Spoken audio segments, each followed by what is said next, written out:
the thing that should not be.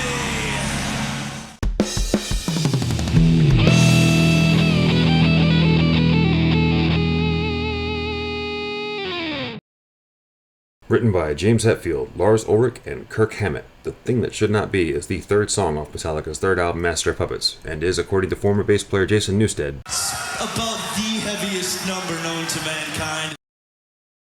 As always, the remastered song ripped directly from CD, a bass-enhanced copy of the Re-Remastered song, and the Cliff Burton isolated bass track when possible. This is going to be a shorter episode due to the fact that Cliff pretty much doubles the guitar part for the entire song.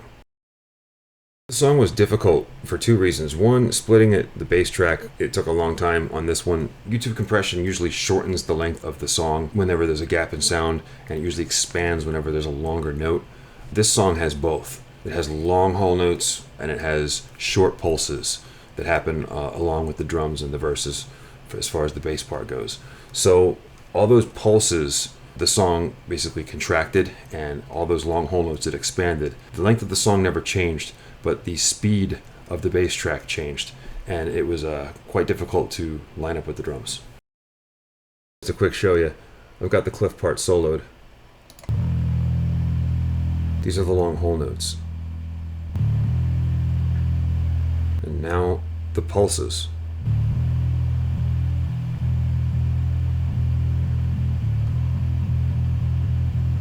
So you can see the song had to be split every few seconds. The bass track had to be split every few seconds. It was a project. Alright, the 2017 remaster by itself. I can hear lots of rhythm guitar there. That's all I'm saying. The enhanced track by itself.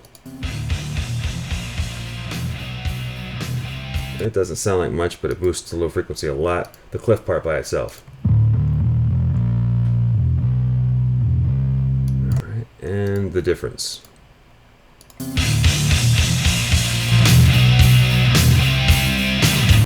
The song was also difficult to mix because the song's in the key of D. Depending on who you ask, it's D standard or drop D, but it's low. And I actually had to dial back two of the lowest EQs on the two chains because of all the blood I was getting. If I got him above minus 15 dB, I got bleed all over the place. So I had to dial back two of those equalizers to get this to sound good. This is the automation lane. I didn't have to automate much. Cliff is the same volume throughout the entire song and doubles James pretty much the whole time. There are 5 octave slides that he does where he sets himself apart that are not on the original recording. Alright.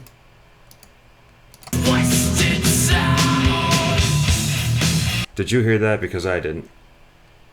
All together.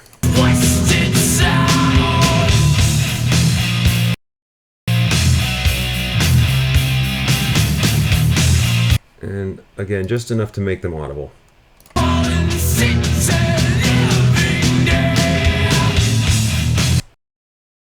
All told, The Thing That Should Not Be's bass track had a nasty 193 splits across 6 minutes and 36 seconds, which equates to one split every 2.05 seconds.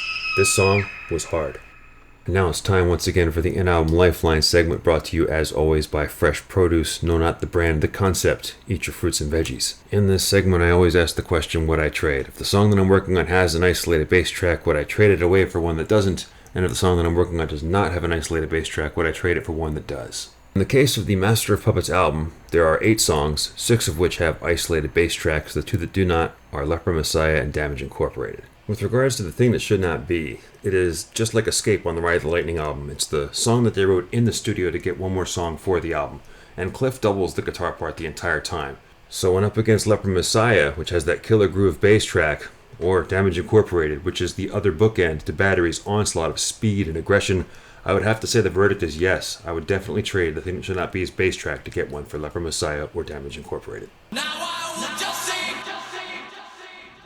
The Thing That Should Not Be is done. Welcome Home Sanitarium is next. Thank you so much for watching. Please like and subscribe. This is the Metallica Re-Remastered series. Stay tuned for more.